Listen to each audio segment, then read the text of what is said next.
Madres arrepentidas. Una mirada radical a la maternidad y sus falacias sociales. Orna Donat. 6. Madres sujetos. Investigar el estado de las madres por medio del arrepentimiento. No debemos detenerlos en lo irremediable. Lo hecho, hecho está. Lady Macbeth. En la obra de Shakespeare del mismo título, Lady Macbeth dicta sentencia.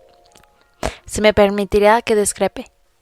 Lo hecho no está hecho y las dificultades de las madres en este caso no deberían pasarse por alto. ¿Qué debería hacer la sociedad? El remedio podría consistir, entre otras cosas, en escuchar de veras a la madre arrepentida y entender sin tapujo las connotaciones más amplias que puedan surgir de esa manifestación. Es el quid de la cuestión. Cuando una forma de pensar alternativa entra a formar parte de la vida humana, no habla solo de la alternativa misma, sino de las otras formas de pensar habituales, de conceptos que se dan por supuestos y en los que nos apoyamos a menudo sin ser siquiera conscientes. La maternidad arrepentida nos sirve para tratar esa cuestión, puesto que no solo vincula lo hecho con las consecuencias, sino que también indica algo que está al nivel de lo general. Nos enseña que contemplar el pasado con los ojos abiertos es fundamental para analizar percepciones y acuerdos sociales. Nos permite reconocer que la mirada retrospectiva es esencial si se tiene en cuenta que la exigencia de no mirar atrás puede servir como instrumento de control social. No tener una visión general que nos indique en relación con nuestra historia y vida actual nos impondrá la prohibición de imaginar cualquier cambio y luchar por él. Es necesario saber dónde vivimos para imaginarnos viviendo en otro lugar. Es necesario imaginarnos viviendo en otro lugar antes de poder vivir allí. Así, el arrepentimiento hace las veces de un ferry, cuyo destino es no ser madre de nadie y cuyo recorrido son las distintas visiones de la maternidad, de forma que permite a todas las mujeres y madres subir a bordo o desembarcar. Puesto que las participantes en este estudio, después de haber hablado sobre las dificultades que les acarrea la maternidad, lo concluyen abrazando sin peros el arrepentimiento, lo que hacen es abrir una puerta. Señalar que hay dos cuestiones que replantear de las muchas que no suelen tenerse en cuenta. El hecho de valorar la maternidad como algo satisfactorio o que merece la pena depende solo de las circunstancias. ¿Y qué ocurriría si consideramos la maternidad como una relación humana más y no como un papel a desempeñar? Empecemos la deliberación con una breve visión general sobre el bienestar de varias madres pertenecientes a grupos sociales distintos. Llegar a las madres, ventajas y limitaciones. Desde los años 80, numerosos investigadores han analizado los distintos contextos nacionales, étnicos, económicos, sanitarios y de géneros de las relaciones entre madres e hijos, en un intento de medir el bienestar de las mujeres en todo el mundo. La Organización de Ayuda de Infancia, Save the Children, por ejemplo, elabora un informe anual con el nombre de Estado Mundial de las Madres, cuyos resultados se basan en 5 indicadores: la tasa de mortalidad de las madres, la tasa de mortalidad de los menores de 5 años, el tiempo medio de educación, la renta per cápita y la participación de las mujeres en el gobierno. Entre los 179 países que se examinaron en 2015 se observaron enormes diferencias entre países ricos y pobres. El top 10 reflejaba puntuaciones muy altas, con Noruega a la cabeza, en España en 7ª posición y Alemania en 8ª. Según la directora de la organización, Caroline Myers, los resultados podrían indicar que el bienestar económico es un factor importante, aunque no el único. Se requieren inversiones políticas para mejorar la realidad diaria de las madres, porque cada vez tienen más responsabilidades y cuentan con menos recursos. Además de este tipo de estudios internacionales, las escritoras feministas han estudiado el bienestar de madres pertenecientes a distintos grupos sociales en varios países occidentales con el fin de constituir un corpus de conocimiento que no relegue al olvido a las madres con pocos ingresos. Solteras de raza no blanca, trabajadoras emigrantes o inmigrantes, y las madres con alguna discapacidad física y mental o las no heterosexuales. Uno de los objetivos de estos análisis era destacar, por ejemplo, la relación estructural existente entre el género y la clase social, es decir, la feminización de la pobreza. Algunos estudios han demostrado que en casi todas las sociedades las tasas de pobreza entre las mujeres son más elevadas que entre los hombres, debido a brechas surgidas por razones de género en el salario de la plantilla, así como el fracaso de varios programas de bienestar orientados a reducirlas. Las investigaciones han puesto de manifiesto asimismo que las madres solteras y sus hijos son más vulnerables y más propensos a la pobreza, de modo que criarlos solas puede resultar más perjudicial para las mujeres que para los hombres. Los distintos estudios no solo documentan el bienestar de las madres, sino que también abogan por que se introduzcan modificaciones urgentes y necesarias orientadas a aliviar algunas de las dificultades, como la necesidad de una división distinta del trabajo en lo relativo al cuidado de los hijos y la socialización de los padres para que la paternidad no quede confinada a la estructura dual madre-hijo. La importancia de los beneficios fiscales, el hecho de disponer de una vivienda y la necesidad de apoyo institucional para que puedan contar con ciudadanos subvencionados durante el día. También han señalado la necesidad de modificar la percepción social de la maternidad para que, por un lado, no siga marginándose y, por otro, se desvanezca su esplendor místico de forma de que las madres sean tratados como seres humanos y no solo como objetos o como diosas sobre la faz de la tierra, conceptos que les impiden lograr lo que necesitan para su progreso y el de sus hijos. Uno de los principales aspectos sobre las exhaustivas investigaciones es lo que se conoce sobre todo como conflicto de papeles, es decir, la pugna entre el trabajo remunerado fuera del hogar y el trabajo no remunerado dentro del hogar. Esta lucha recibió mayor atención desde que las mujeres blancas de clase media comenzaron a ocuparse de empleos remunerados. Las mujeres de clases sociales más desfavorecidas o mujeres no blancas o de comunidades comunistas y socialistas han tenido que combinar la maternidad y el trabajo remunerado fuera del hogar a lo largo de la historia. Mi estudio acerca de la historia laboral de mujeres afroamericanas en el sur, mujeres americanas de origen mexicano en el sudoeste, y mujeres americanas de familias japonesas en California y Hawái revelaron que el valor de estas mujeres como mano de obra barata se priorizaba sobre el valor como madres. Por consiguiente, no se esperaba de ellas ni que se les permitía ser madres a tiempo completo. Tampoco sus circunstancias les permitían siquiera albergar la ilusión en un refugio privado seguro. Las mujeres debían pasar constantemente del trabajo público al privado, puesto que se esperaba de ellas que aportaran recursos económicos para la familia como parte de su maternidad. No obstante, aunque la lucha obtuvo mayor eco después de la entrada masiva de más mujeres en el mercado laboral, y aunque varios países occidentales intentan ofrecer los servicios necesarios para el cuidado de los niños y reponer el apoyo económico a las familias de distintos grupos sociales, muchas mujeres siguen contando con pocos medios para aliviar su situación.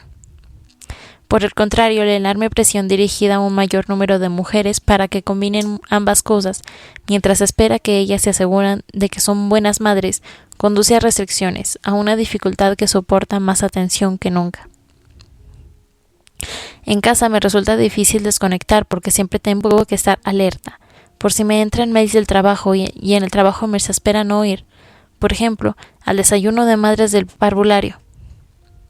En Alemania, por ejemplo, tanto en la economía como en la política y la sociedad aparecen con satisfacción que haya más mujeres que antes, no solo trabajando fuera de casa, sino haciendo carrera, y además con hijos. Se espera que sean madres a tiempo completo y mujeres profesionales a la vez, que se ocupen de la familia y cosechen éxitos en el terreno laboral. Este concepto de supermamá arranca de la reforma alemana, según la cual una mujer sigue el modelo encomiable de Cristo únicamente cuando es esposa y madre, y el afán por ser una mujer profesional parece haberse convertido en un modelo imperante desde principios de este siglo. Así, madres de grupos sociales distintos necesitan o desean trabajar fuera de sus hogares, pero, al mismo tiempo, deben navegar entre los conceptos dominantes de mujer superprofesional y supermamá. Mientras hacen malabarismos con los horarios y carambolean entre los empleos remunerados, el trabajo sin remunerar que hacen en el hogar y la batalla emocional que libran para gestionar las dificultades que todo ello les acarrea. Puesto que les resulta imposible compaginar al 50% el cuidado de la casa con el cuidado de los niños, y puesto que es imposible gestionar lo imposible, muy a menudo las mujeres optan por trabajos a tiempo parcial y deben soportar las consecuencias de tener menos ingresos. Algunos se quedan en casa y otras renuncian por completo a tener descendencia. Esta situación de conflicto no es únicamente de Alemania. Estudios realizados por la Unión Europea, por ejemplo, muestran que en 2013 solo un 68% de todas las madres entre 25 y 49 años tenían un trabajo remunerado, mientras que el 77% de las mujeres sin hijos lo tenían. En cambio, estaban empleados el 87% de los padres y el 78% de los hombres sin familia. Por tanto, mientras que en Alemania tenían trabajo remunerado más madres que en la media europea, la mayoría de ellas trabajaba a tiempo parcial. Esta tendencia no se daba, sin embargo, en España, donde trabajaban el 58% de las madres, y de las cuales solamente un 31% lo hacía de tiempo parcial. Por otro lado, solo el 6% de los padres alemanes y españoles estaban empleados a jornada parcial. Mientras que estos estudios son afortunados y cruciales para un número indeterminado de madres, varias escritoras feministas señalan que en algunas ocasiones bajo ellos subyace la misma noción arraigada de identidad femenina que prevalece en la sociedad, así como el mito del comportamiento maternal auténtico que se halla fuera de las limitaciones sociales. Según escribieron, por ejemplo, Nancy Chodorow y Susan Contrato, a las feministas les cuesta adoptar la idea de que una madre puede ser perfecta aquí y ahora habida cuenta del dominio masculino, la falta de igualdad en el matrimonio y la inadecuación de los recursos y los apoyos, pero permanece la fantasía de la madre perfecta. Si las limitaciones actuales que sufren las madres se eliminasen, las madres sobrarían de forma natural como ser buenas. Tampoco se les pasó por alto a la escritora feminista y activista estadounidense Bell Hooks. Por desgracia, la atención que las feministas han prestado en los últimos años a la maternidad se basa en gran medida en estereotipos sexistas. Algunas activistas feministas dotan a la maternidad del mismo halo romántico que los hombres y mujeres del siglo XIX, quienes ensalzaban las virtudes del culto de lo doméstico, dando a la maternidad una patina de romanticismo, empleado de la misma terminología que los sexistas para aducir a las mujeres que las mujeres son para naturaleza las principales responsables de la afirmación de la vida. Las activistas feministas refuerzan los principales dogmas de la ideología que defiende la supremacía del hombre. Estas autoras señalan que a menudo se da por supuesto que, en vista de que las mujeres, sean quien sean, están dotadas de un conjunto de características que prometen su serenidad en la maternidad por naturaleza, lo único que debe hacer la sociedad es velar porque su proceso no se vea interrumpido por condiciones inadecuadas o injustas. De este modo, se reafirma que la adaptación a la maternidad es únicamente una cuestión de condiciones. Las palabras de la socióloga estadounidense Barbara Katz-Rothman reflejan una clasificación así de explícita entre condiciones y satisfacción en la maternidad. Me puedo permitir que me guste. Me lo puedo permitir en todos los sentidos del término. Dispongo del entorno y los servicios de clase media que lo convierten en algo factible además de adorable, y no he tenido que hacerlo sola. He compartido la maternidad de mis hijos, sobre todo con su padre, pero también con abuelos y amigos e incluso con personal contratado. Mujeres que han venido a nuestra casa algunas tardes a la semana y han cuidado de nuestros hijos. Las mujeres como yo, que están bien situadas, pueden permitirse lo que cuesta y disfrutar enormemente de la maternidad. Las mujeres en una situación más desfavorecidas sufren de sobremanera con su maternidad. Siguiendo esa clasificación que podría resultar quizás demasiado drástica, cabría preguntarse si se evitaría el arrepentimiento si las madres tuvieran más apoyo familiar y social, o alguna forma de infraestructura económica que las ayudase a sobrevivir. La respuesta inmediata podría ser sí. En un mundo ideal, la carga de un hijo no sería tan pesada hasta el punto de que los padres se arrepintieran de haberlo tenido, y suele ser la madre la que debe cargar con la responsabilidad. Si ambos padres, o incluso el pueblo entero lo cuidara, la carga, en este caso el hijo, sería mucho más fácil de llevar. En cambio, mi estudio muestra que las respuestas son mucho más variadas. La satisfacción en la maternidad es solo una cuestión de condiciones. Se postula con cierto aplomo que las causas del arrepentimiento se deben a la pobreza o que, por otro lado, según parece, es algo para las mujeres de clase alta. Sin embargo, estas afirmaciones no parecen aplicables en ambos casos. Los datos que presento en el libro indican que las mujeres participantes en el estudio crían a sus hijos en circunstancias distintas. Algunos tienen niños muy pequeños, otras adolescentes y varias de ellas adultos y ya son abuelas. Algunas son madres pobres que otras gozan de prosperidad económica. Varias de ellas atienden a sus hijos a diario, puesto que son las principales cuidadoras, mientras que otras pasan con ellos menos horas porque el padre es el principal responsable de su crianza, y varias ven a sus hijos solo unos días a la semana o de forma ocasional, debido a que los hijos viven con sus padres o emancipados en otra localidad o en el extranjero. Por lo tanto, a pesar de que en los distintos contextos el arrepentimiento por haber sido madre supera los límites de las distintas ubicaciones, condiciones y circunstancias. Esa conclusión puede reflejar que, si bien determinadas condiciones pueden aliviar las dificultades que supone la maternidad, no significa necesariamente que la maternidad en circunstancias difíciles o que los rígidos dictados sociales que la rodean en la época actual sean los únicos factores determinantes para sufrir una falta de satisfacción a la maternidad, tal como señaló en una mirada retrospectiva la feminista Andrea O'Reilly. Aunque estoy convencida de que la maternidad patriarcal resulta opresiva para las madres, no creo, como indican mis escritos de la época, que la opresión de las madres pueda reducirse única y exclusivamente a la institución o la ideología de la maternidad. Algunos aspectos relacionados con las madres y el amor o las madres y el trabajo siguen siendo arduos, si no opresivos, independientemente de que tengan lugar dentro, fuera o contra la maternidad patriarcal. Un empoderamiento de las mujeres podía paliar muchas o la mayor parte de las adversidades que sobre la maternidad patriarcal. Sin embargo, no pueden eliminarlas todas. Y ciertamente, varias de las madres participantes en mi estudio hablaban de las condiciones que hacen más duras la maternidad, pero no señalaban como causantes de su arrepentimiento. Todas ellas definían las condiciones que habían sido y siguen siendo un obstáculo, las cuales pueden resumirse en conjunto en tres condiciones fundamentales: la lucha entre la maternidad y el trabajo remunerado fuera del hogar, la falta de una base económica y la base de un sistema por parte del cónyuge o del entorno. Sony: mire, tengo amigas que han vuelto a casa después de dar a luz y su madre ha pasado el primer mes con ellas, o ellas se han mudado con el bebé a casa de su madre para poder tener algo de apoyo familiar. Es distinto, es un conjunto de factores. Yo no tengo ayuda de ningún tipo y tengo hijos con necesidades especiales. Y he descubierto que mi marido tiene problemas complejos. Me divorcié de él por ese motivo, y casi todo el peso de la carga recayó sobre mis espaldas. Tal vez si las condiciones fueran distintas lo habría vivido de otra forma, pero debido a mi situación me toca hacerlo todo a mí, y me pregunto por qué. ¿Por qué merezco yo esto? Criar hijos en mi situación es lo peor. Si mi familia me ayudara, si tuviera un marido normal, dinero, supongo que no sería tan difícil. Es así, la diferencia es abismal. Es que mi familia es un caos. A veces oigo hablar a mujeres solteras de que han decidido tener un hijo y su familia les ha ayudado a criarlo. Yo no me imagino haciéndolo sola. Sería como tirarse por un presupuesto.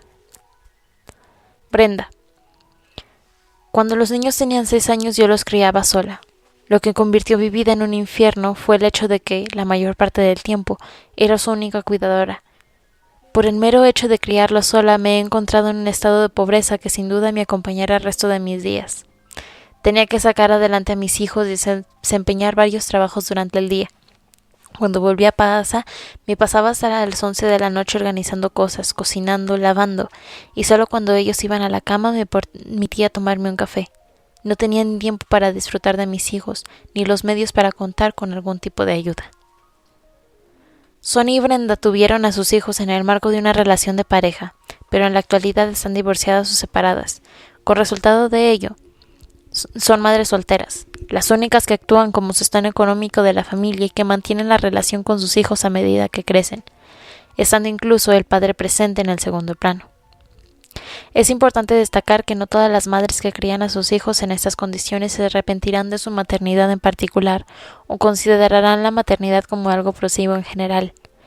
Los estudios indican que la maternidad sirve muy a menudo para apoyar a las fuerzas en bajos ingresos, solteras, de raza no blanca o no heterosexuales, frente a una divergencia de sistemas de poder.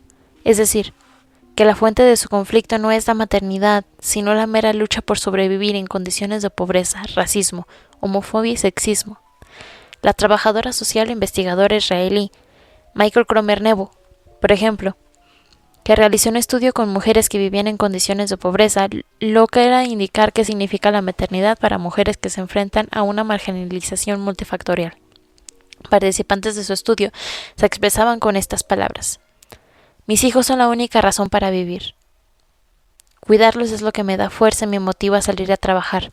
Por lo menos tengo a alguien a quien cuidar, no alguien que me cuide. Necesito cuidar de alguien. Con todo, pese a que la maternidad no compartida puede ser una fuente de fortaleza y consuelo para algunas mujeres que viven en pobreza, las madres solteras participantes en mi estudio relataban su lucha en dos frentes. Para ellas la maternidad no puede servir de medio para gestionar la pobreza o las dificultades económicas, porque es la fuente de su dolor y su sufrimiento en un círculo muy vicioso. Por consiguiente, y dicho de otro modo, aunque numerosas madres que crían solas a sus hijos afirman que obtienen la fuerza de sus hijos y de esta forma pueden respirar, las madres del presente estudio describían un universo emocional distinto. Su maternidad, lejos de ser una fuente de donde sacar energías, las consume. Algunas madres, como Susie, no solo podrían ver los malabarismos para compatibilizar el trabajo remunerado y el no remunerado como algo molesto para su maternidad, sino la maternidad en sí como una molestia. Decían eliminarla porque preferirían dedicar su tiempo y sus recursos a otra cosa que no fueran sus hijos. Me encanta mi trabajo. Es mi segunda pasión después de mis hijas. O sea que, si no fuese por ellas, mi trabajo sería mi pasión, y lo que he invertido en mis hijas lo habría invertido en mi trabajo. Y estoy seguro de que habría sentido mucha más satisfacción. Mucha más. Porque es algo que me llena. Mi trabajo me llena, me resulta interesante. No me veo sin trabajar hasta que tenga 80 años. Todo lo contrario. Junto con las circunstancias en que las madres intentan satisfacer las necesidades básicas de sus hijos y sobrevivir en condiciones adversas, muy a menudo las madres tratan de mantener la cabeza fuera del agua por otra razón. Un motivo adicional que podría revelar la inmensa profundidad que subyace bajo este hecho. La ética neoliberal y capitalista de la perfección, como si existiesen condiciones normales para una maternidad normal y por tanto debiéramos tratar constantemente de conseguirlas. Esta percepción radica en el modelo de una maternidad exigente, tal como se presenta en el capítulo 2, pero no exclusivamente. Nace asimismo de percepciones más generales de lo que hoy en día se considera normalidad, las cuales pueden ser un denominador común para las madres de distintos grupos sociales. Los conceptos de normalidad, norma, media, no normal y anormal se introdujeron en el pensamiento europeo a mediados del siglo XIX como parte de la ciencia estadística, entonces recién creada, y surgieron como ideas novedosas en referencia a la existencia de un hombre normal. Antes de este término se habían empleado otros de carácter general, ideal. Lo ideal se representaba por medio de una entidad mitológica relacionada con los cuerpos de los dioses, en contraste con los grotescos cuerpos de los seres humanos. Tras el cambio a favor de una persona normal como representación de lo correcto, la idea de lo corriente se convirtió paradójicamente en ideal alcanzable. El ideal es la norma. Es decir, como resultado de este cambio se supone que los humanos pueden y deben formar parte de la norma ideal y de la media ideal. Esta transformación de alcance de todos tiene una implicación sencilla. Pese a ser un ideal inalcanzable a uno alcanzable, producirá sufrimiento y frustración. Esta clase que así será en el caso concreto de la maternidad normal, que se va a desarrollar en circunstancias normales, puesto que las mujeres no podrían descansar ni un segundo en su afán de alcanzar tan fácil perfección. Además, pretender que se pueden encontrar las condiciones ideales para la maternidad a la vuelta de la esquina no debería seguir siendo una fantasía para mujeres insatisfechas y desafortunadas. Semejante idea no hace más que crear urgencias o vacíos que será necesario llenar con la normalidad, algo que, para empezar, no es necesariamente alcanzable debido al carácter grotesco e imperfecto de la vida. Así, por mucho que se esfuerzan las mujeres en la carrera para alcanzar esas condiciones de sostenibilidad, por mucho que las merezcan, tener un hijo es cuando menos una lotería en un mundo imperfecto. Es la creación de una nueva persona cuya naturaleza por lo general se desconoce, como tampoco se sabe si tendrá necesidades adicionales. En mi estudio, Carmel, por ejemplo, trató en más de una ocasión durante la entrevista la cuestión de si su pugna con una maternidad que le producía arrepentimiento podría estar vinculada a su afán especialmente exigente de ser una buena madre para su hijo, que era muy sensible y se había enfrentado a distintas dificultades sociales a lo largo de los años. Carmel: soy una madre soltera y tengo 3 bocas que alimentar, la de mi hijo Ido, la de su novia y la mía. Y tenemos además un perro que parece un caballo. Soy la única que trae dinero a casa y no cuento con ninguna pensión por alimentos ni ninguna otra fuente de ingresos. Y el piso es de alquiler, así que mi situación económica no es fantástica, pero llego a fin de mes porque trabajo mucho, muchísimo. Al principio he dicho que Chico era un hijo que... ¿Qué me había dicho? Que es sensible. Pero esa no es la cuestión. Mire, ¿sabe qué? No estoy seguro de que eso tenga nada que ver. A decir verdad, es más difícil criar un hijo con necesidades especiales, un hijo con problemas, ya sean sociales, personales, de conducta, motores o del tipo que sean. Si se compara con un hijo convencional, Ido no es un hijo convencional. No es un chico normal. Quiero decir que nunca pudo integrarse en un sistema escolar convencional, ni siquiera en el populario. Tenía fuertes dificultades sociales. Cuando tenía 17 años hizo un cambio. Sí, es un chico muy inteligente, muchas veces va unido, es muy sensible. Es más difícil criar a hijos como él que a niños que pueden con todo y todo les está bien. Mire, es posible que si no estuviera sobrepeso y no hubiera tenido 2 problemas que ha tenido, y algunos de ellos graves. Mire, claro que hay niños con problemas peores, pero él siempre ha tenido. Es posible que todo hubiese sido más fácil. Habría sido distinto, no sé cómo explicarlo, cuesta de explicar. Además, puesto que las circunstancias vitales pueden cambiar entre el momento en que la mujer desea ser madre y cuando realmente es madre, o durante los años en los que ya es madre, las mujeres pueden verse ante la brecha de la realidad que esperaban vivir y la que viven.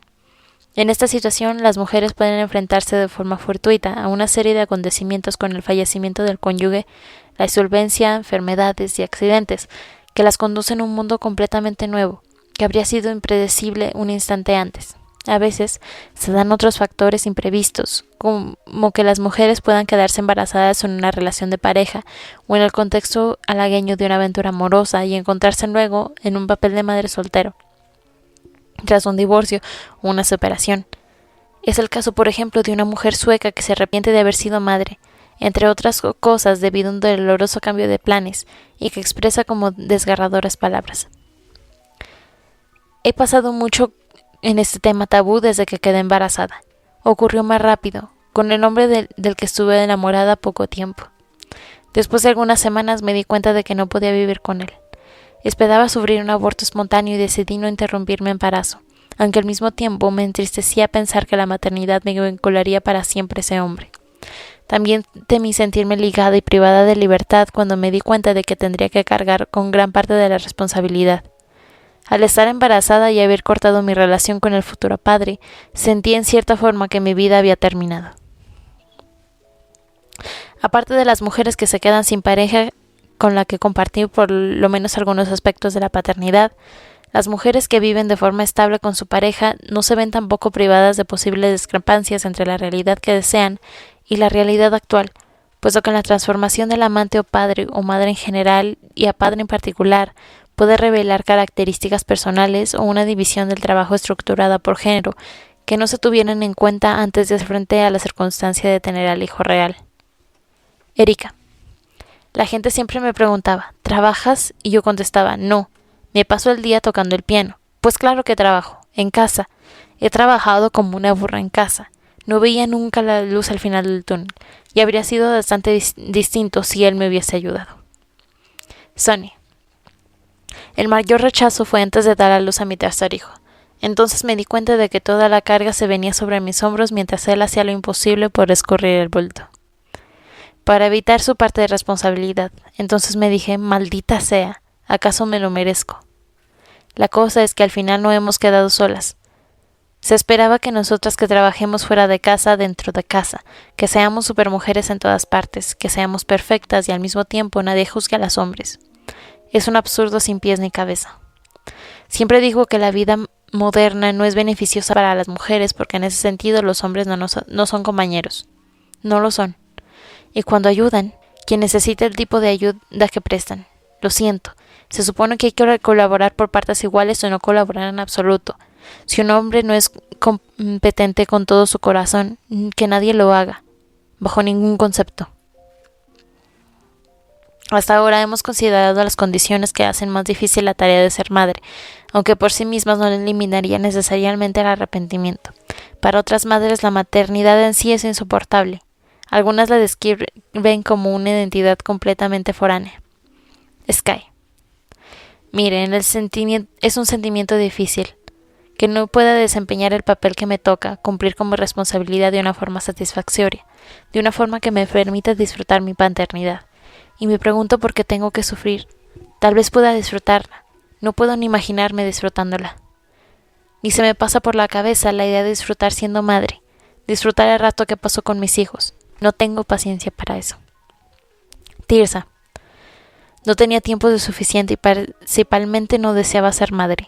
Me parecía algo extraño, incluso cuando mi hijo me llama mamá, incluso a día de hoy, miro a mi alrededor para ver quién ha llamado, a qué madre llaman. No acabo de sentirme vinculada a la idea, la situación, el significado, las repercusiones de la responsabilidad y el compromiso. No me identifico con eso, sobre todo por eso.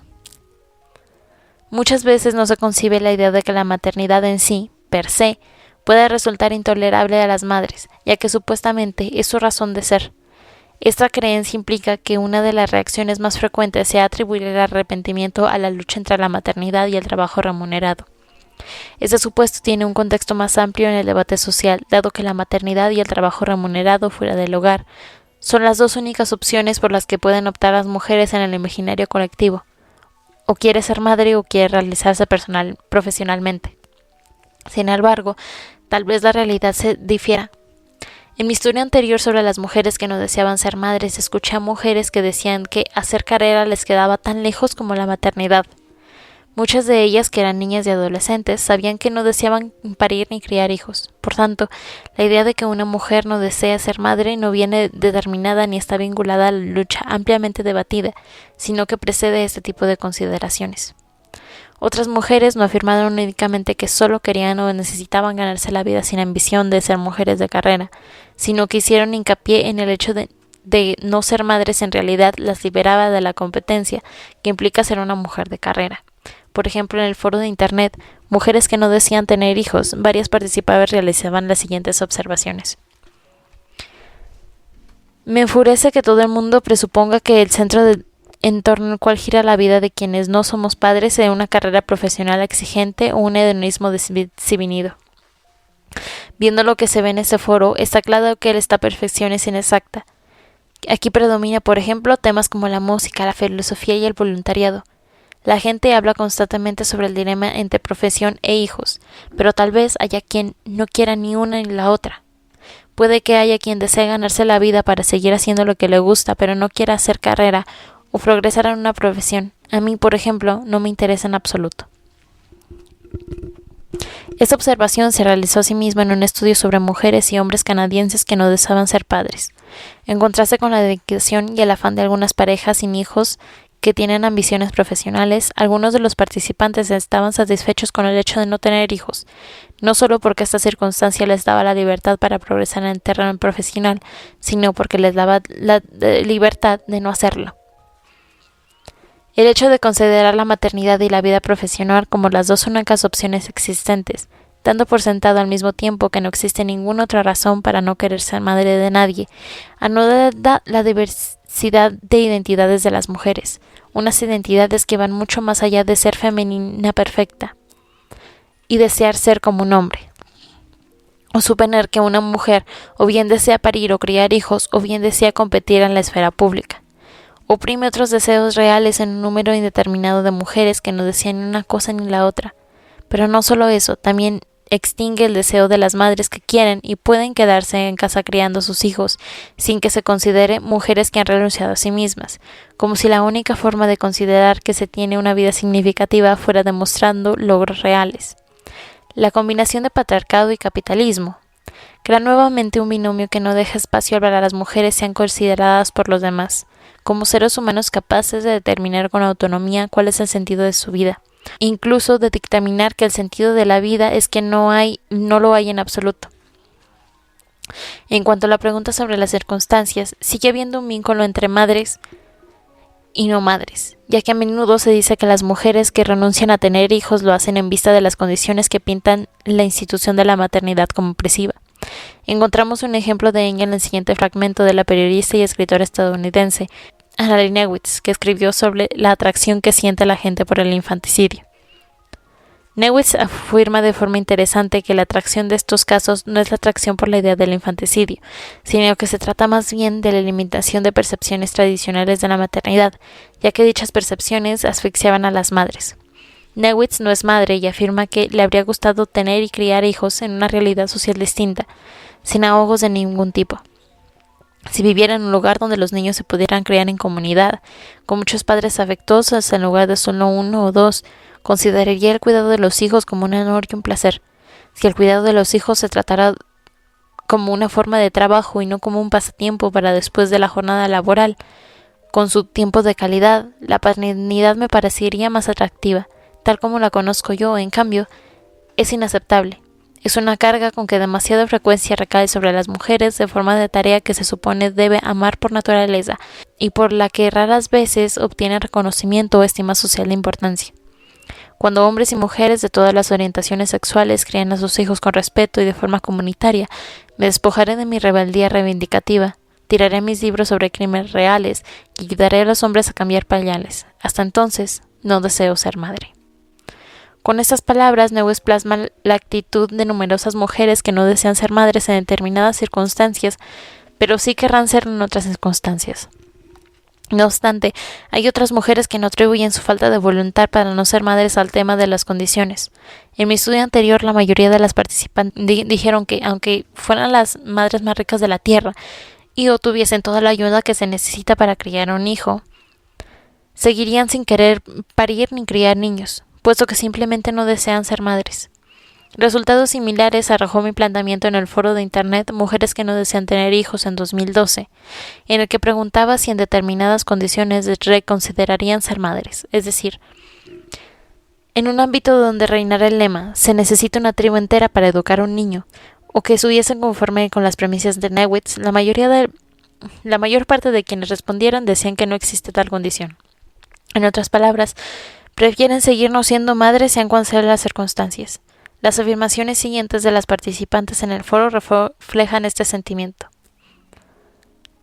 Cuando en tu fuero interno, donde reside el verdadero yo, no deseas algo, aunque no exista motivo aparente, no importaría si toda una tribu o todo un continente se uniera a ti para conseguirlo. Cuando existe una resistencia fuerte y rotunda que no necesita ni palabras, y esta falta de definiciones y explicaciones, nada importa. No importa. Mi resistencia a tener hijos no radica en la idea de que sea difícil cuidar de ellos. Es pura reticencia. Punto. Me preguntaba si sería distinto en el caso de que otra persona los hubiera tenido, si el embarazo y el parto fueran agradables y sencillos. Sigo pensando que no quiero hijos. Aunque viviese en un mundo donde otras personas me pusiesen a ayudar, incluso si pudiese criar a los niños por mí, eso no cambiaría el hecho de que no deseo tener hijos simplemente porque no siento la necesidad o el deseo de tenerlos. Este firme convencimiento tan fuerte fue descrito por la periodista y escritora alemana Sarah Diel, quien señalaba que seguir siendo no madre no es necesariamente la consecuencia de circunstancias difíciles, puesto que los motivos subyacentes son multifactoriales y muy personales, y algunas mujeres simplemente no desean ser madres porque no tienen una voluntad inicial de serlo, como subraya la filósofa feminista estadounidense Diana Tierjes-Meyer. El analizar los límites de la autonomía de las mujeres en sus motivaciones para ser madres. No debemos olvidar que algunas mujeres no desearían tener hijos o participar en colectivos de crianza de niños en ninguna circunstancia. Establecer referencias cruzadas con las afirmaciones realizadas por madres que no desean ser madres y por mujeres que no desean ser madres nos permite replantearnos el supuesto habitual según el cual el deseo de ser madre y la adaptación a una nueva situación dependen solamente de un sistema de apoyo multisistémico que mejora las condiciones en torno a las mujeres y les permite vivir una maternidad más placentera. La conclusión más exacta de todos estos testimonios es que no existe tal cosa. Si hay algo que destaca en ellos es la variedad. Existen mujeres cuyas vidas cambiarían a mejor si la sociedad les pudiera ofrecer apoyo brindándoles una serie de condiciones para criar a sus hijos sin interferencias de como la pobreza, la soledad, la constante punición social y la competitividad. Y luego, hay mujeres para quienes estas condiciones no son importantes porque aunque tengan o hayan tenido toda la ayuda necesaria, siguen deseando evitar o desear el hecho de que ser madres son, en relación con los hijos, sí o sí. De objetos a sujetos, madres como seres humanos, la maternidad como relación.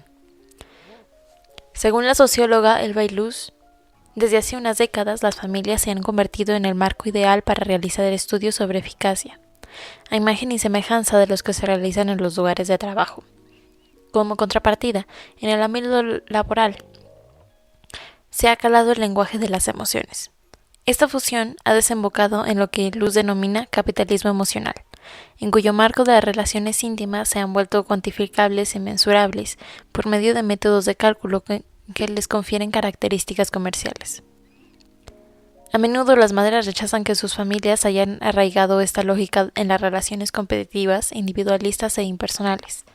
La hacen a fin de encajar en el ideal de la buena madre. En esta tesitura, la postura emocional del arrepentimiento de la maternidad puede quedar comprometida nuevamente, como si fuera también una manifestación de ese trueque en la de las relaciones íntimas por los fríos cálculos de costes y beneficios. En consecuencia, las madres arrepentidas tienden a estar en el punto de mira, pues se les considera mujeres despiadadas cuyo arrepentimiento se debe a la hiperracionalidad, que solo tendría cabida en la esfera pública. Sin embargo, como se ha mencionado con anterioridad, parece ser que las madres tal vez han llevado a cabo evaluaciones tanto emocionales como prácticas desde la antigüedad. Lo único que cambiaba era la naturaleza de las balanzas y su imposición final, según el contexto histórico y social. Algunos estudiosos afirman, por ejemplo, que bajo los preceptos religiosos dominantes del siglo XII, algunas madres reflexionaban sobre sentimientos, necesidades y deseos que oscilaban entre los valores familiares y los religiosos, lo cual finalmente las llevaba a abandonar su hogar y a sus hijos por una vida ascética en un convento. Incluso antes del auge del capitalismo, encontramos otro ejemplo en torno al hecho de sobrepensar la eficiencia a la luz de las tensiones existentes entre los ámbitos de la familia y la maternidad-paternidad. Los historiadores sociales han determinado ya en la Edad Media la existencia de ambivalencias en torno a la idea de tener hijos y criarlos. Junto con los textos religiosos que alababan los nacimientos, los textos relacionados con los aspectos políticos de tener descendencia y los de carácter económico, en varios escritos de la literatura religiosa y secular de esta época, se documenta la familia en competencia no solo con la individualidad, sino también con la dedicación religiosa o la entrega a la adquisición de conocimiento o la filosofía. Una de las ideas que incorpora esos escritos es que tener hijos es un castigo divino, porque los hijos son una fuente de dificultades, exasperación, gastos y problemas. Así lo refleja una de las historias documentadas. En un cuento popular con moraleja, el rey preguntaba a un sabio si se debe amar a los hijos. El sabio le responde que en primer lugar se debe amar a Dios, luego a uno mismo y luego a los hijos. Continúa diciendo que quien ama a sus hijos, sangre de su sangre, más de lo que se ama a sí mismo, invierte toda su vitalidad y fortuna en mantenerlos y hacer que progresen, y no en la redención de su propia alma. Y esto es lo que Pedro Alvarado, un monje del siglo XII, escribió en una de sus misivas a su amada Eloísa. ¿Cómo conciliar los escolares y las sirvientas, las bibliotecas y las cunas, los libros o tablillas y las ruecas, las plumas o estilos y los usos? Quien deba absorberse en meditaciones teológicas o fisiológicas podrá soportar los bajidos infantiles, las canciones de cuna de las nodrizas y la ruidosa multitud de domésticos, varones y mujeres. ¿Podrá acaso tolerar las suciedades que hacen constantemente los niños pequeños? Tanto si lo reconocen como si no, el uso de balances en relación a la maternidad y crianza de los hijos también se refleja actualmente en frecuentes testimonios. Quienes alaban la maternidad en tanto que experiencia valiosa y afirman que las mujeres se benefician de ella, se apoyan en todo momento en una lógica utilitaria. Sin embargo, esa retórica utilitaria es muy a menudo transparente, camuflada de natural, sobre todo cuando la cuenta de resultados destaca favorablemente la maternidad. Las respuestas siguen a una columna de prensa que escribí sobre el hecho de arrepentirse de haber sido madre. Es un ejemplo de evaluación de este tipo que tiene a no hacer ruido debido a su conclusión. En mi opinión, soy un incordio, molestan, se llevan casi todo el sueldo, durante los primeros años apenas pegados ojo, ya no tienes tiempo para ti misma. Para salir es necesario aumentar toda una operación ñendara. Envidio a mis compañeros que trabajan solteros cuando bostezamos juntos en la oficina. Ellos pueden irse a casa a dormir, pero yo regreso a empezar un segundo turno, y la lista de desventajas de tener hijos es interminable. Sin embargo, los adoro. Me vuelvo loca con sus besos y abrazos, el afecto físico, sus intensas risas, nuestro infinito amor mutuo. Es muy difícil criarlos, pero entre eso y arrepentirse de haberlos tenido, hay una grandísima diferencia. Dicho de otro modo, los cálculos y las evaluaciones se exponen y se condenan íntegramente solo cuando la balanza se inclina en dirección que aprecia viola las normas afectivas de la maternidad, como en el caso del arrepentimiento, cuando las madres reevalúan las desventajas y los beneficios de la maternidad y descubren que estos últimos no existen. Por ese motivo, principalmente, comencé un debate sobre las ventajas y los inconvenientes de la maternidad, tal como se menciona en el capítulo 3. En su mayor parte, eran las madres quienes empleaban evaluaciones durante las entrevistas con el fin de aclarar lo que para ellas significaba el arrepentimiento. Erika. He renunciado a mi vida por ellos, y mirando atrás, no mirando atrás desde hoy, sino mirando atrás allá entonces, creo que la maternidad es ingrata. Es muy bonito estar con los niños, pero decirle que soy la persona más feliz del mundo cuando estoy con ellos sería una mentira y un engaño. Una mentira y un engaño. No hay ningún motivo en el mundo para tener hijos. Por regla general, el sufrimiento es demasiado grande, las dificultades demasiado insoportables y el dolor demasiado profundo para que se pueda disfrutarlo ahora que empiezo a ser anciana. Así sí. Sin embargo, en los casos en los que no servirían las evaluaciones de forma autónoma durante la entrevista, yo sacaba expresamente a colación este tema, ante la ilusión de que la esfera primada, la familia y la maternidad, están privadas de cálculos mientras se ignora su existencia a lo largo de la historia. Quería examinar el equilibrio entre beneficios y pérdidas como factor que influía significativamente en la percepción de las madres como seres humanos, seres objetivos que piensan, sienten, imaginan, valoran y deciden. Reconocer a las madres como sujetos no es algo obvio en una sociedad en la que la maternidad fue considerada un papel durante décadas, en la que el protagonismo se daba sobre todo a los relatos centrados en el hijo. Y las madres eran objetos, simples variables destinadas a ocuparse de la vida de otra persona. Por consiguiente, la distinción que realiza Judith Stadman Tucker, activista estadounidense a favor de los derechos de las madres, es ilustrativa. Según ella, pensar y hablar sobre la maternidad como relación en lugar de como un papel, un deber o una profesión permite la creación de múltiples escenarios maternales que añaden complejidad y variedad en la vida de las mujeres. Mientras la maternidad se perciba como un papel que hay que desempeñar, el único escenario girará en torno al hecho de funcionar como la madre perfecta, que en realidad es la empleada ideal, es decir, la verá como un trabajo centrado en los resultados, en lo que los hijos son las tablas rasas sobre las que las madres deben grabar sus líneas de triunfo o de fracaso.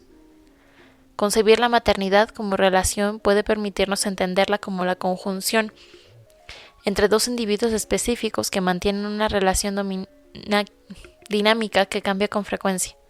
Dicha concepción nos permite dejar a un lado los enfoques mecanicistas, según los cuales se espera que todas las madres sientan lo mismo en su relación con sus hijos. Por tanto, podemos referirnos a la maternidad como parte de un espectro de experiencias humanas más que como un vínculo unilateral en el que las madres sean responsables de sus hijos e influyan en su vida sin que su maternidad les afecte. Visto de este modo, seríamos capaces de examinar el espectro de emociones que implican la maternidad, desde el amor profundo hasta la profunda ambivalencia, y sí, también el arrepentimiento.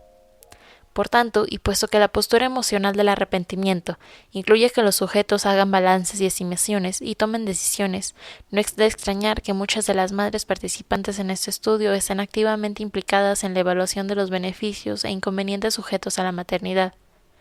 Si tenemos en cuenta, pues, que ser sujeto es realizar dichos cálculos y balances, que tal proceso no es exclusivo de la esfera pública, comprenderemos en toda su profundidad cuál es el sentido más amplio de los dictados sociales. Dicho de otro modo, si la relación de la sociedad ante las madres arrepentidas es casi un acto reflejo, si las señala como culpables de cometer un acto de horripilante racionalidad, queda más claro de qué forma se les priva de su derecho a seguir conectadas con sus experiencias y relaciones íntimas. Por el bien de los demás, son tratadas una y otra vez como objetos que no deben detenerse ni un instante ni siquiera valorar su estado, entre otras cosas porque la sociedad se asusta cuando no se ciñen a ese papel. Este tipo de expectativas y censuras son peligrosas porque sin realizar esos cálculos de coste y beneficio en las vidas de las mujeres en general y la esfera de la maternidad en particular, sin entenderlas en su contexto social, las madres podrían seguir aisladas de sí mismas en sus casas. El hogar podría convertirse en una esfera alienante, no solo porque las madres piensan y sienten en soledad, sino porque no se les permite pensar y sentir por sí mismas. Y sí, eso incluye también evaluar su estado. Arrepentirse de haber sido madres es, por consiguiente, una ocasión entre tantas para arrojar luz sobre la necesidad de reimplantarse el dictado social que expulsa la racionalidad emocional del ámbito de la familia. Es decir, sería deseable no creer a pies juntillas lo que dice la racionalidad, solo cuando sus conclusiones apuntan a que la maternidad no puede vivirse jamás como un error, sino en todos los casos. Las palabras de Tirsa, que describiría con profundidad cómo los conceptos de reproducción y maternidad están cargados a priori de la lógica utilitaria y por qué el arrepentimiento es un movimiento orientado a desvelar tal hecho, servirán de resumen y respuesta a las preguntas que siguen abiertas. Es importante que les contemos a nuestros hijos por qué no nos arrepentimos y cuál ha sido el precio que hemos pagado por darles luz y criarlos. Creíamos que si no lo hacíamos nuestras vidas seguirían incompletas, que no seríamos capaces de formar parte de la sociedad, así que como considerábamos a las personas que eran infértiles y no deseaban adoptar hijos, vidas desperdiciadas y repetitivas, naturalmente nos daban lástima, pero en el fondo de nuestro corazón las envidiábamos por su libertad y su capacidad de vivir la vida sin esa carga, sin renuncias ni sacrificios. No sé cómo ni de qué forma transmitir el mensaje. Lo escribo, hablo de ello, lo digo en televisión, en la radio, lo enseño en una clase, hablo sobre estas vacas sagradas, lavo toda la inmundancia y la cuelgo a plenas luz del día para que el sol la seque y brille entonces ante los ojos de las mujeres, estos secretos, esta oscuridad, todos esos tabúes. Epílogo. Cuando me embarqué en la exploración de la profecía contenida en la aireada y colérica frase «te arrepentirás», nunca imaginé los paisajes a los que llegaría. Suponía que los testimonios de las madres participantes en el estudio profundizarían en la comprensión de la crianza de los hijos y la maternidad. Pero de repente me vi en un escenario muy diferente, en un cruce de caminos que me permitiría observar, en primer lugar, el modo en que nos relacionamos con las emociones, entendidas como algo que debe evolucionar y progresar en el tiempo. En segundo lugar, desde esa misma atalaya podría ver en qué forma concebimos el tiempo. Por una parte, como un actor inaccesible al deseo de deshacer lo hecho, mientras que por otra se nos induce a olvidar de manera selectiva. De este modo, de vista ventajoso, he comprobado cómo la sociedad influye en las normas afectivas y las normas de la memoria. Si bien ya se sabía que eran armas brandidas por la cultura, las he terminado por convertir en uno de los principales mecanismos sociales para empujar a las mujeres a la maternidad, mientras les hace prometer que nunca mirarán atrás con ira, ni con arrepentimiento.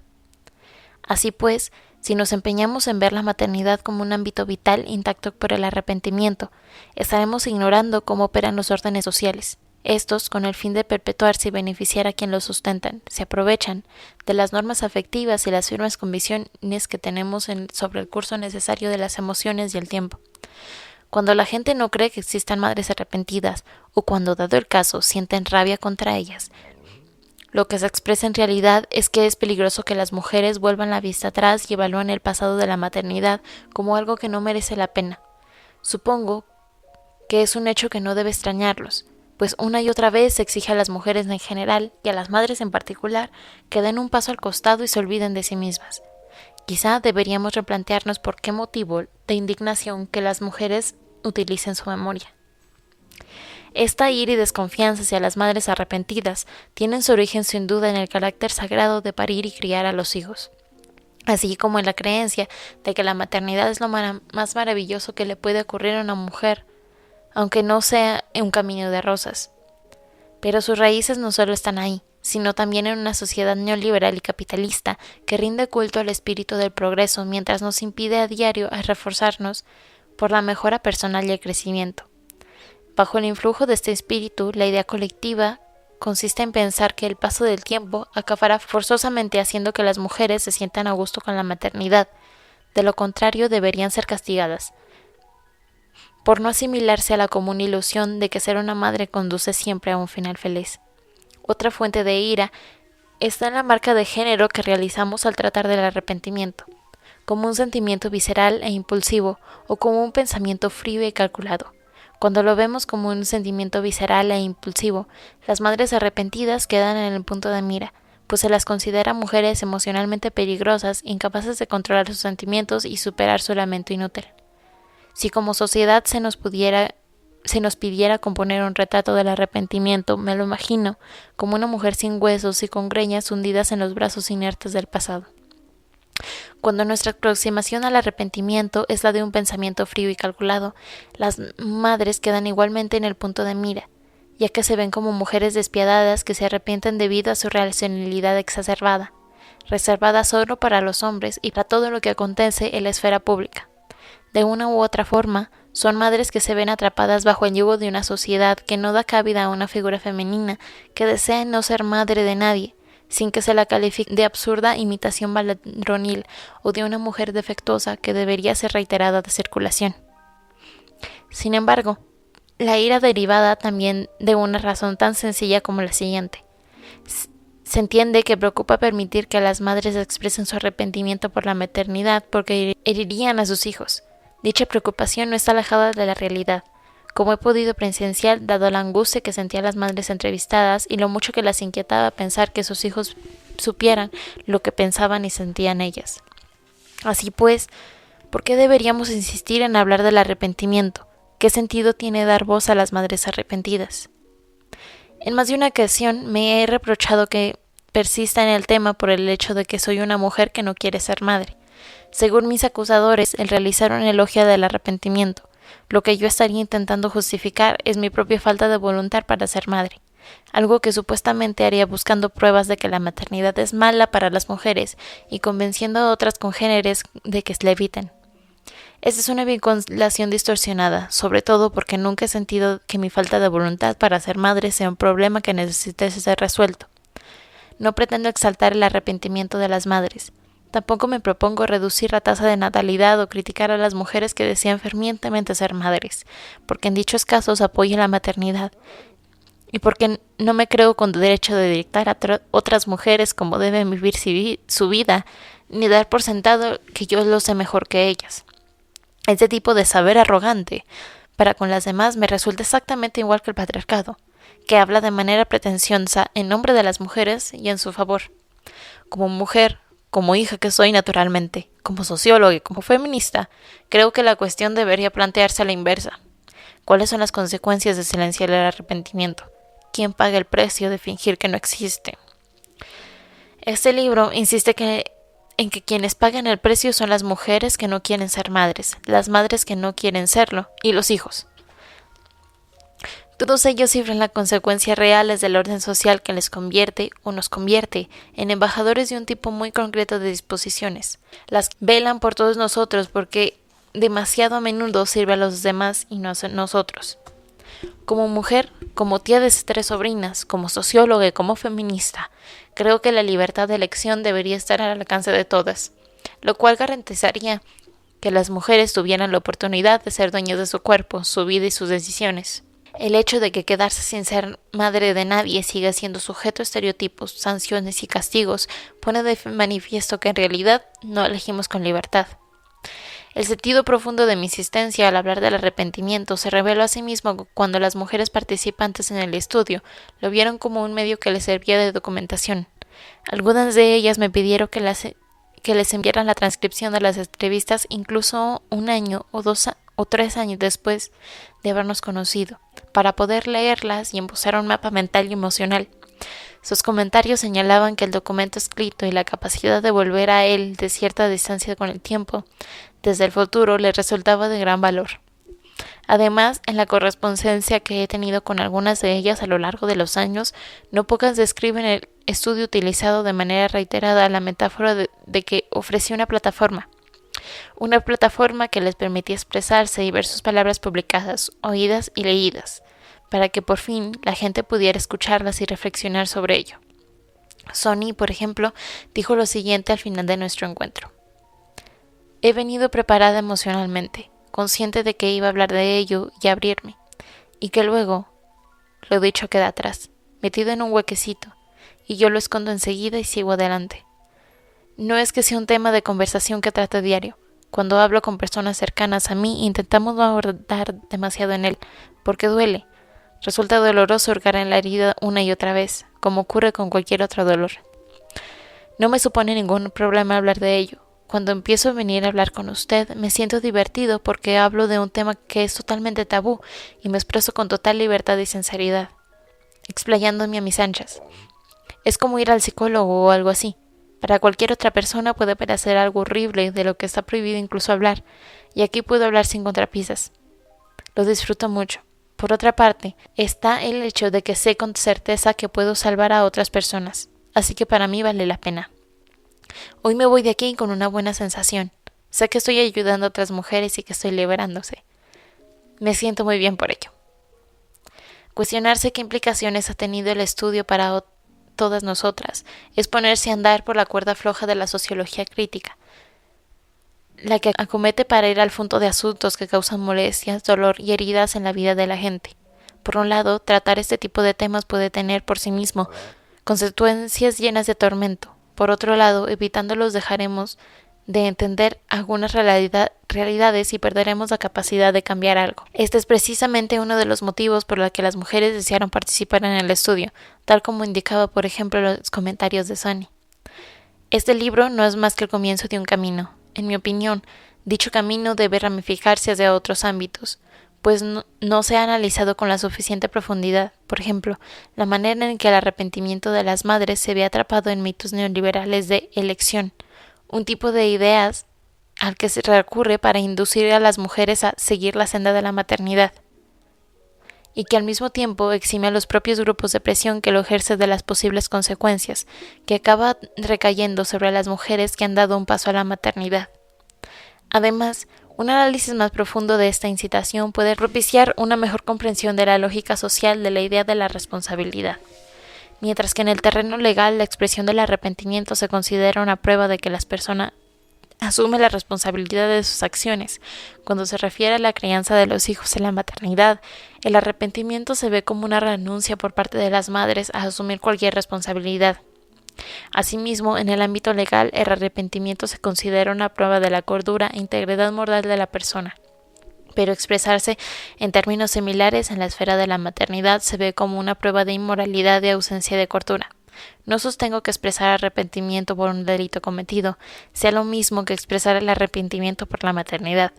No obstante, las declaraciones de las entrevistadas, como las de Tirsa cuando afirma: es imposible de arreglar, no puedes decir, vaya, pues sí, me he perjudicado a mí misma, a mis hijos y a la sociedad, nos hacen ver que el arrepentimiento lleva integrado un código, un sentimiento de responsabilidad moral que se sigue de una maternidad no deseada.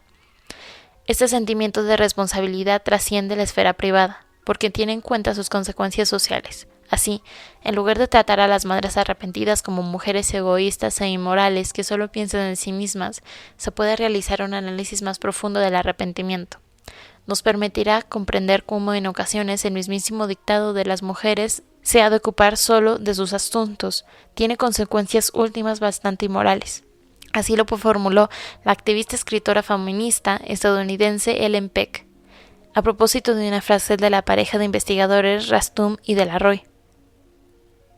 Se trata del burdo egoísmo de nuestra cultura que fomenta el sentimiento de que la caridad bien entendida empieza por uno mismo y garantiza esa caridad ofreciendo frases nobles como «es tu deber con respecto a tus hijos» y «la familia es lo primero».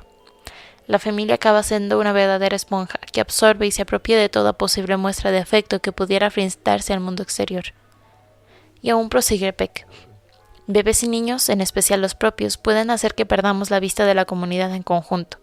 Asimismo, pueden perjudicar nuestra autoestima, hacer que nos minusvaloremos como hombres y mujeres adultos. Para ramificarse hay que establecer primero un punto de partida. Y eso es lo que he hecho. Y al rescatar lo que, según parece, se deja de lado o se excluye en la psique de las mujeres y las madres, junto con la voluntad de escuchar lo que prohíben las normas afectivas de la maternidad, se ha puesto de manifiesto que nos enfrentemos a mapas emocionales complejos, mucho más complejos que el sendero principal que supuestamente existe en el mapa único de las ideas preconcebidas. Por ello es importante que las mujeres que se arrepienten de haber dado el paso a la maternidad, que no dejemos de esbozar y descubrir multitud de nuevas rutas y regiones mediante la escucha atenta de las participantes en el estudio, así como de las mujeres que las han precedido y las seguirán. Y estas exploraciones también pueden ser relevantes para las mujeres que no quieren ser madres y para las mujeres que ya son madres, porque les señalará otros caminos donde parearse, pasear, caminar sin rumbo fijo, dar media vuelta, quedarse todo el tiempo que quieran. Hay que llenar dichos caminos. Es nuestro deber. Somos las mujeres quienes necesitamos tener el mundo en nuestras manos en lugar de vernos arrolladas por su peso. Somos las mujeres quienes necesitamos ser dueños de nuestro cuerpo y nuestra vida, así como de nuestros pensamientos, sentimientos e imaginaciones. Sin ellos no habrá remedio.